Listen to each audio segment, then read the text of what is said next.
오늘 함께 나눌 말씀은 빌레몬서 1장 17절에서 19절입니다. 신약의 351면쯤에 있습니다. 빌레몬서 1장 17절에서 19절입니다. 본문 말씀을 한 목소리로 함께 읽겠습니다. 그러므로 내가 나를 동역자로 알진대 그를 영접하기를 내게 하듯 하고 그가 만일 내게 불의를 하였거나 내게 빚진 것이 있으면 그것을 내 앞으로 계산하라. 나 바울이 친필로 쓰노니 내가 갚으려니와 내가 이 외에 내 자신이 내게 빚진 것은 내가 말하지 아니하노라. 아멘. 화해를 이루기 위해 노력하는 사람들, 화해를 이루기 위해 노력하는 사람들이란 제목으로 하나님의 말씀 증거하겠습니다. 예수님은 우리를 구원하셨습니다. 예수님께서 우리를 구원하셨다는 그 믿음을 가지신 분들이 이 예배당에 또 영상으로 새벽 예배를 드리는 분들인 줄 믿습니다. 그렇죠. 예수님이 우리를 구원하셨다는 그 구원의 감격과 또한 그 믿음이 없이는 하나님 앞에 예배 드리기가 어렵습니다. 자, 근데 우리는 한번 질문해 봐야 합니다. 예수님이 우리를 구원하셨는데 어디로부터의 구원이죠? 죄로부터의 구원입니다. 그러면 그 죄는 누가 지은 거죠? 우리 인간이 지은 죄입니다. 그럼 인간은 누구에게 죄를 지은 걸까요? 바로 하나님께 죄를 지은 겁니다. 그러니까 하나님께 지은 죄로부터 예수님이 구원하신 것입니다. 그것을 우리는 구원받았다라고 합니다. 대상이 분명히 있어요. 우리가 죄를 지은 대상이 하나님이고 죄를 지은 지은 사람은 바로 우리들이고 그리고 그 죄로부터 구원하신 분은 예수님입니다. 자, 이것을 바울은 다른 말로 이렇게 표현해요. 어떤 말로 표현하냐면 하나님께 인간이 죄를 지었기 때문에 하나님과 인간은 원수가 되었다라고 합니다. 원수. 그리고 예수님은 자신을 십자가에 못 박아 죽음으로 말미암아 이 죄를 지은 인간을 대신하여 죽으셔서 하나님과 인간 사이에 있는 이 원수된 것을 화해하셨다, 화목케 하셨다, 화평케 하셨다라고 말합니다. 그래서 예수님의 사역을 다른 말로 화해의 사역, 화평케 하시는 사역, 화목케 하시는 사역이라 할 수 있습니다. 에베소서 2장 16절을 보면요, 또 그 십자가로 예수님이 둘을 한 몸으로 하나님과 화목하게 하여서 원수된 것을 십자가로 소멸하셨다라고 표현하고 있습니다. 그러니까 원수된 것을 십자가로 소멸하심으로 말미암아 둘이었던 것을 한 몸으로 하나님이 화목하게 하시는 것, 그것을 바로 예수님의 사역으로 표현하고 있고요. 또 로마서 5장 10절도 분명히 말하고 있습니다. 곧 우리가 원수 되었을 때에 그의 아들의 죽으심으로 말미암아 하나님과 화목하게 되었은즉 이라 표현하고 있습니다. 그러니까 우리가 하나님과 원수가 되었는데 그의 아들 예수가 십자가의 죽으심으로 말미암아 하나님과 화목이 되었다 표현하고 있습니다. 그렇죠?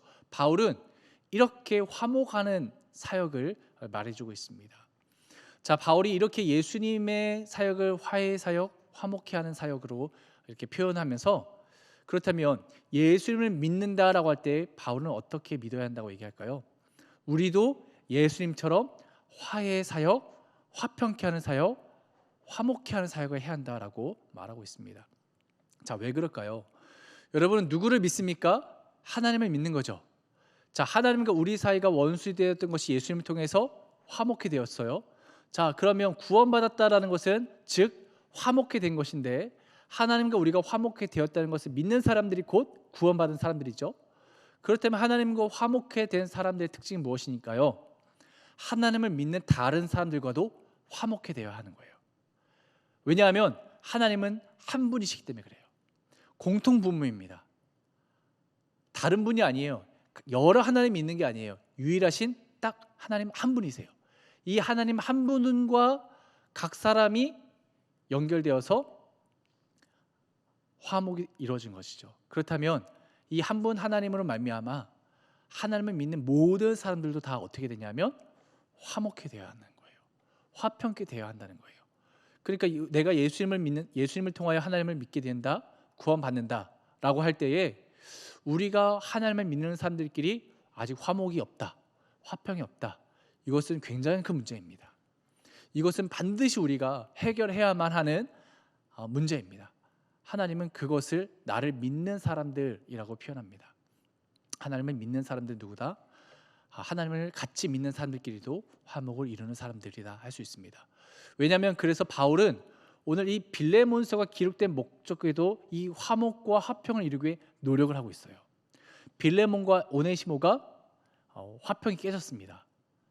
그렇죠? 화목이 없어요. 서로 지금 큰 장애물에 놓여 있습니다. 그런데 바울은 빌레몬에게 편지를 보내면서 또 오네시모를 설득해서 이제 오네시모를 빌레몬에게 보내서 이 둘 사이를 화해하고 화목케 하려고 지금 애쓰고 있는 그러한 상황입니다. 오늘 본문도 바로 그 내용을 보여주고 있어요. 바울은 예수님이 하셨던 화해 사역, 화평케 하는 사역을 하고 있습니다. 자, 17절 한번 볼까요? 17절 그러므로 내가 나를 동역자로 알진대라고 말합니다. 내가는 빌레몬을 말합니다. 나는 바울을 말합니다. 그러니까 빌레몬이 바울을 생각할 때 동역자로 여기고 있을 거다라고 바울이 얘기하는 거예요. 빌레몬 당신이요, 나 바울을 당신은 나를 동역자로 지금 여기고 있지 않겠습니까? 라고 말하는 거예요. 자, 여기서 동역자라고 하는 이 표현이요, 영어 성경을 보면은 파트너라고 쓰여 있습니다. 파트너. 이 파트너가 언제로 쓰이냐면 아담에게 하와를 주실 때 돕는 배필, 이 배필로 쓰이는 게 파트너예요. 그러니까 굉장히 친밀한 사이죠. 굉장히 함께 있는 사역이죠. 근데 이 파트너의 특징은 단지 친밀하게 같이 있는 상태가 아니고요, 하나의 목적을 향하여 함께 친밀함을 갖고 나아가는 사람을 말합니다. 하나의 목적, 하나의 방향. 자, 그렇다면 예수님을 통하여 하나님을 믿고 하나님과 화평케 된 사람들은 어떤 목적을 갖나요? 하나님의 나라를 건설하고 하나님 나라를 이 땅에 세우기 위해 노력하는 하나의 목적을 갖고 있는 것이죠. 그러니까 지금 바울은 빌레몬에게 동역자라는 표현을 쓰면서 하나님 나라를 위하여 당신과 나는 한 몸입니다. 하나입니다. 그래서 우리는 이런 친밀하고 내적으로 깊은 교제를 우리가 갖고 있지 않습니까? 라고 말하고 있는 거예요. 그런데 그 다음이 중요해요. 자, 17절 그 뒤에 보면은 그를 영접하기를 내게 하듯 하고, 여기서 그는 오네시모를 말해요. 그러니까 오네시모를 빌레몬 당신이 이제 내가 보내니까 그를 영접할 때에 내게, 즉 바울 나한테 하듯이 해달라. 이게 뭐냐면 그 10절 전반부에 있는 빌레몬이 바울을 동역자로 여기는 것처럼 이제 오네시모도 나를 동역자처럼 여기듯이 똑같은 동역자로 여겨달라라고 요청하고 있는 겁니다. 그러니까 빌레몬과 오네시모 사이도 동역자 관계를 만들려고 하는 거예요. 자, 이것을 연결 짓는 사역이라 할 수 있습니다. 연결 짓는 거. 자, 지금 세 명이 등장해요. 바울, 빌레몬, 오네시모. 이 세 명이 바울이 이 사이의 끼므로 인해서 어떻게 되는 거예요? 서로 연결되는 거예요. 뭐 어떤 관계로? 동역자 관계로. 이 동역자, 예수 그리스도 안에서 한 몸 이루어서 이제는 하나의 목적인 하나님 나라를 위하여서 함께 내적 친밀함을 가지고 같이 나아가는 사람으로 지금 바울은 부단히 애쓰고 노력하고 있는 상태입니다. 자, 이렇게 화해를 이루기 위해 노력하는 사람의 특징은요, 서로에게 어떤 우월감과 혹은 열등감을 이렇게 심어주면서 야, 너가 더 낫지, 너는 좀 못하잖아, 이러면서 분열하거나 패를 가르거나 서로를 이렇게 당짓지 않습니다. 서로를 어떻게든 연결 지으려고 애쓰고 있습니다. 같은 동역자 관계로. 심지어 빌레몬과 오네시모는 주인과 종의 관계였거든요. 근데 이제 동역자 관계로 지금 만들어 버리는 거예요. 이것처럼 그리스도 안에서 하나님이라고 하는 그 한 분 안에서 이제는 화평과 화목을 이룰 수 있도록 부단히 연결짓고 있는 이 바울을 보게 됩니다. 18절 한번 보겠습니다. 자, 18절 보면 그가 만일 내게 불의를 하였거나라고 말합니다. 자, 이제 그 오네시모입니다. 내게는 내는 빌레몬을 말합니다. 즉 오네시모가 빌레몬에게 불의를 하였거나라고 말하는데요. 여기서 불의는요, 법적인 범죄를 말합니다. 법적으로 분명한 범죄를 일으킨 것, 그것이 바로 여기서 말하는 불의를 말합니다. 그러니까 지금 오네시모를 통하여서 바울은 들었어요. 빌레몬에게 오네시모가 큰 범죄를 행한 것을. 근데 그게 어떤 범죄냐가 이제 뒤에 나거든요. 18절에 내게 빚진 것이 있으면 그것을 내 앞으로 계산하라. 자, 빚진 것 계산하라. 이게 뭐냐면 오네시모가 결국엔 빌레몬에게 금전적인 범죄를 저질렀다는 것을 말하는 거예요. 경제적인 범죄. 여기서 빚진 것, 이게 경제적인 용어잖아요. 계산하는 것, 이것도 금전적인 얘기거든요. 그러니까 결국엔 오네시모가 빌레몬의 돈을 훔쳐서 도망쳤다라는 것을 보여주고 있는 거예요. 자, 그걸 들었는데 생각해 보세요. 도망친 노예가 자기 스스로 자립적인 경제 생활을 할 수가 없는데 그 돈도 이미 다 썼을 거고, 그렇다면 빌레몬에게 오네시모가 빌레몬에게 돈을 갚을 수 있는 능력이 있을까요? 전혀 없어요. 전혀 없어요. 근데 심지어 바울도 감옥에 갇혀 있단 말이에요. 그런데 화해를 이루는 사람의 특징이 뭔지 아십니까? 지금 이 바울은 그래도 여러 교회와 동역자들이 후원금을 줘요. 그 후원금을 통해서 이 오네시모가 지은 이 금전적인 범죄의 문제를 해결하려고 책임지려고 하고 있습니다. 즉 화해를 이루는 사람의 특징은요, 책임지는 사람입니다. 중간에 서서 지금 오네시모는 그 능력이 안 돼요. 해결할 능력이 안 돼요. 그것을 대신 빌레몬에게 변상하고 변제하고 갚으려고 노력하고 있습니다. 자, 말로만 하는 게 화해의 사역이 아닙니다. 지금 그냥 단지 A와 B라는 사람에게 서로 각자 그냥 말로 어떻게든 그냥 동의를 얻고 말로만 하려는 게 아니에요. 실제로 빌레몬이 본 피해를 이 화해를 이루는 그 사람이 대신 오네시모를 대신하여서 그 피해를 보상하고 배상하기 위해 애쓰고 노력하고 있습니다. 이것이 굉장히 중요합니다. 예수님이요, 하나님과 우리 인간이 원수되었을 때에 말로만 하지 않으셨습니다. 자기의 몸을 십자가에 못 박아 죽게 하셨습니다. 그것을 통해서 우리가 도저히 갚을 수 없는 우리의 그 죄값을 대신 변상하셨어요. 대신 변제하셨어요. 그것을 우리가 뭐라고 얘기해요? 대신 속하여 주시다. 대신 갚아 주시다. 굉장히 법적이고 경제적인 용어입니다. 실제적으로 금전적으로 예수님이 우리의 그 문제를 갚아 주셨다는 것을 얘기하고 있어요. 자, 이것처럼 이 화해의 사역을 이룬 사람은요, 내가 할 수 있는 최선의 것으로 그 둘 사이에 있는 실질적인 문제를 해결하기 위해 애써줄 수 있어야 한다는 것입니다. 애써줄 수 있는 그 노력을 하는 사람, 그것을 하나님이 다 아시고 하나님 또한 그 사역을 동참케 하신 줄 믿습니다. 도와주신다 믿습니다. 바울은 지금 그것을 하고 있어요. 바울이 돈이 많아서 할 수 있을까요? 전혀 아니에요.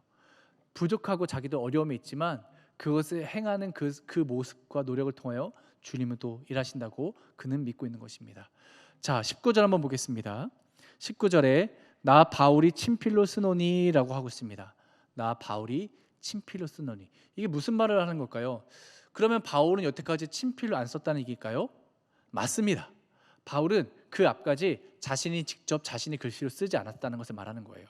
이것은 이 당시 로마 시대 때에 굉장히 비일비재했던 관습입니다. 그 로마 시대 때는요, 특별히 스티브 리스라고 하는 고전 언어학자이자 고전 헬라어를 연구하는 아주 유명한 학자가 있어요. 이 사람이 이제 연구한 책이 있는데요, 폴스 라지 레터스라는 책이 있습니다. 폴스 라지 레터스. 그러니까 바울이 큰 글자로 쓴 편지들이라고 하는 건데요.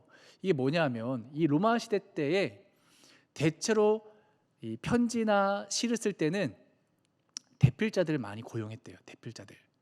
왜냐하면은 이 편지를 쓰는 것이 논리적이어야 되고 또한 거기에 있어서 많은 생각과 고민이 담겨야 되는 것을 써야 되기 때문에, 그리고 그 쓰는 행위가 굉장히 오랜 시간과 또 훈련된 사람의 그러한 그 글이 필요하기 때문에 대필자들이 이 당시에 많이 있었다고 합니다.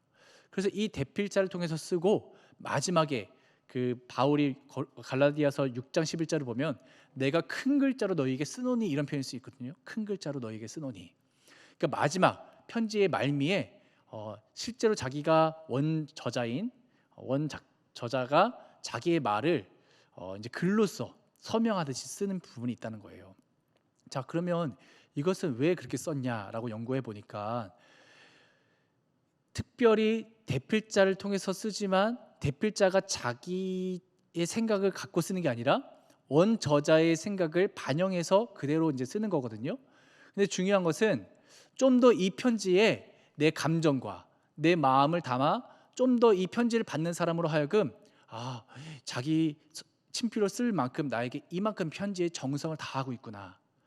더군다나 이 편지에 나를 얼마만큼 사랑하고 나를 얼마만큼 친밀하게 생각하는지를 보여주기 위해서 그때의 이 친필로 쓴다고 합니다. 편지의 말미에. 자, 그래서 바울의 대필자는 보통 실라 혹은 실로아노로도 불리는 이 실라가 많이 썼고요. 또한 로마서 같은 경우는 더디오라는 사람이 대필자로 썼습니다.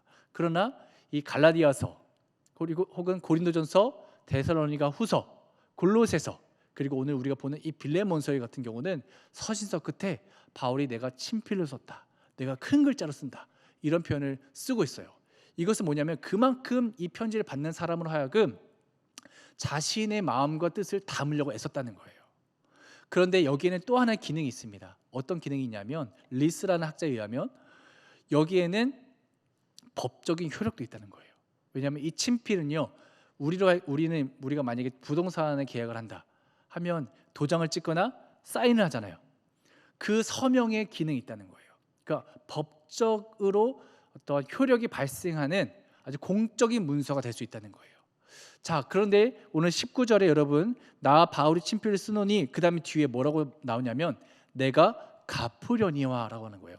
그러니까 내가 친필을 쓴 다음에 그 다음에 뭘 얘기해요? 내가 오네시모가 빌레몬 당신에게 빚진 것을 어떻게 한다?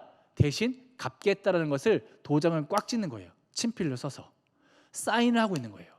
자, 이만큼 이 빌레몬으로 하여금 굉장히 바울이 어떻게 하고 있어요? 오네시모를 위하여 애쓰고 노력하는 것을 보여주고 있어요. 그리고 빌레몬으로 하여금 그냥 당신이 받은 피해를 그냥 넘어가줘가 아니라 실제로 그것을 어떻게든 갚아주려고 노력하는 것을 빌레몬으로 하여금 느끼게 하는 거죠. 자, 이만큼 이 친필로 쓴다는 것이 이런 의미를 갖고 있는 거예요. 자, 이렇게 바울은 부단히 애쓰고 노력하고 있습니다. 무엇을 위해요? 바울과 그 빌레몬과 오네시모 사이에 화해가 일어나도록, 화목이 일어나도록. 자, 이것이 바로 예수님을 닮는 사람이라 할 수 있습니다. 예수님을 닮은 사람은요, 예수님이 하신 사역을 그대로 따라할 수 있는 사람이어야 돼요. 예수님이 하신 사역이 무엇이라고 했어요? 바로 화목하는 사역이라고 했잖아요. 그래서 예수님이 자신을 따르는 제자들을 향해서 팔복을 설교하셨잖아요. 제자는 이렇게 해야 한다라고 팔복을 설교하셨는데, 그 중에서 화평케 하는 자는 복이 있나니 그들이 하나님의 아들이라 일컬음을 받을 것이미요라고 말했습니다. 여기서 화평케 하는 자, 마태복음 5장 9절에 나오는데 화평케 하는 자라고 하는 이 의미는요, 헬라어로 그 에이레네 포이오이라고 합니다. 에이레네 포이오이. 이것이 어떤 합성어냐면 에이레네는 화평, 평화라는 뜻이고 포이오이는 만들다라는 뜻이에요. 자, 그러면 평화를 만드는 사람, 화평을 만드는 사람이 곧 화평케 하는 자거든요. 거기에 하나님의 복이 임한대요. 즉 평화를 만들기 위해 부단히 애쓰고 노력하는 사람, 화해와 화평이 일어날 수 있도록 정말 최선을 다해서 노력하는 사람, 그런 사람을 하나님은 복을 주시고 그런 사람들이 곧 하나님의 아들이라 불림을 받을 자격이 있다라고 말하는 겁니다. 지금 바울이 그거 하고 있는 거예요. 바울이 빌레몬에게 오네시모와의 그 사이를 다시금 그들에게 있는 큰 장애물을 제거하기 위해 애쓰고 있고 노력하고 있는 거예요. 그래서 이 화평케 하는 사람의 특징은요, 적극적이라는 거예요. 방관하는 사람이 아닙니다. 그냥 그들끼리 알아서 하겠지 내버려두는 사람이 아닙니다. 철저하게 그 둘 사이를 이간질하지 않고 그 둘 사이에 어떻게든 서로를 위하여 마음을 풀 수 있고 그 문제를 해결하기 위해 애쓰는 사람이라 할 수 있습니다. 그래서 이 화평케 하는 사람의 특징은 적극적이다, 노력하는 사람이다. 그리고 내가 하나님과 화목을 이룬 것처럼 하나님을 믿는 사람들께도 화평과 화목을 이룰 수 있도록 정말 책임감을 갖고 노력하는 사람이라 할 수 있습니다. 그래서 여러분, 이것은 우리가 두 가지의 형태로 해야 합니다. 첫째로, 나와 지금 화평과 화목을 이루지 못하는 사람이 있다면 그들과 먼저 하나님 안에서 화목을 이루기 위해 애써야 합니다. 화평을 이루기 위해 애써야 합니다. 그것이 곧 하나님의 아들들의 모습이기 때문에 그렇습니다. 하나님은요, 하나님을 믿는다 하면서 예배당에 나와서 아무리 주님을 찬양하고 눈물을 흘리고 하나님 앞에 손을 들고 찬양하더라도요, 자신과 화평을 지금 이루지 못한 그 사람을 내버려 두고 무시하고 나만 은혜 받겠다고 하는 것, 하나님은 절대 원하지 않습니다. 거기에는 하나님의 은혜가 임하는데 어려워요. 그래서 화평과 화목을 이룰 수 있도록 여러분들은 애써야 합니다. 그런데요, 여러분, 악을 행하는 사람이 있어요. 그렇죠? 내한테 나쁜 일을 행한 사람이 분명히 있어요. 그런데 그 나쁜 일을 한 사람에게 악을 악으로 갚지 않고 악을 선으로 갚을 수 있도록 부단히 애쓰고 노력할 수 있는 은혜가 필요합니다. 그걸 위해서 여러분들 기도하시는 거예요. 내 힘으로 할 수 없으니까 성령의 도우심이 필요하고 그리스도 예수의 은혜가 필요한 것이죠. 또한 두 번째 형태가 있습니다. 나와 문제는 없는데 A라는 성도와 B라는 성도의 문제가 생겼어요. 이 둘 사이를 그냥 방관하거나 그냥 내버려둬서는 안 됩니다. 어떻게든 그리스도 예수 안에서 화해가 일어날 수 있도록 부단히 애쓰고 노력해 줄 수 있어야 합니다. 그것이 우리가 해야 할 사역이기 때문에 그렇습니다. 여러분들, 제일 중요한 것 중에 하나는요, 이 화해와 화평을 이루는 데에 마귀가 원하는 것을 하면 안 된다는 거예요. 마귀는 참소하는 자라고 얘기하거든요. 참소가 뭐냐면 뒤에 가서 귓속말로 사실은 그 사람이 이렇게 나쁜 일을 했어, 너한테 이런 욕을 했어, 너한테 이렇게 잘못한 사람이야 라고 하면서 귓속말로 이간질하는 거예요. 이간질하는 거. 여러분, 이간질은요, 분열을 만들 뿐만 아니라 결국에는 패를 만들어서 서로 다투고 싸우게 해서 나중에는 어느 한쪽이 죽게 만듭니다. 죽는 거예요. 여러분, 마귀는 그래서 모두가 다 죽게 만듭니다.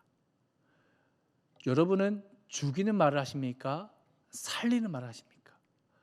화해와 화평을 이루는 사람은요, 각각의 사람이 완벽하기 때문에 완벽한 사람들끼리 화해를 이루려고 하는 게 아니에요. 문제가 서로에게 있어요. 그러나 어떻게든 조금 더 잘 그 화평과 화해를 이룰 수 있도록 더 긍정적이고 더 좋은 말을 하면서 주님을 바라보면서 잘 나아갈 수 있도록 애쓰고 노력하는 것이거든요. 이것이 살리는 말을 하는 사람의 특징입니다. 사랑하는 성도 여러분, 이제 우리가 곧 있으면 11월 또 중순이 지나고 또 12월이 올 겁니다. 이제 2021년도도 마지막을 향해 가고 있습니다.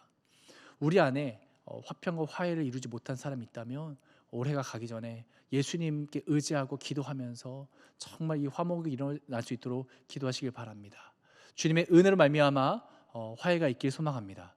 또한 여러분들이 보고 있는 성도들 중에서 이 화목이 깨져 있고 화해가 없는 그 사람들을 보고 있다면 절대로 방관하지 마십시오. 혹은 이간질하지 마십시오. 오히려 더욱더 살리는 말, 정말 그리스도 예수의 사랑의 말을 통하여서 화해와 화평을 이룬 데에 쓰임 받으시길 소망합니다. 그 사역을 할 때 주님이 참된 주님이 주시는 복을 누릴 줄 믿습니다. 그것이 우리 교회를 살릴 줄 믿습니다. 그것이 하나님이 이 땅 가운데 하나님의 나라를 세워가는 하나님의 은혜가 임하는 통로가 될 줄 믿습니다. 함께 이 시간 기도하길 원합니다. 이 시간 기도할 때에 하나님, 바울이 빌레몬과 오네시모를 화해하고 화평케 하기 위한 사역을 부단히 애쓰고 노력한 것처럼 하나님, 저 또한 화해를 이루는 사역, 화평을 이루기 위해 노력하는 사람으로 쓰임받게 해달라고 주님의 이름 한번 부르고 통성으로 기도하겠습니다.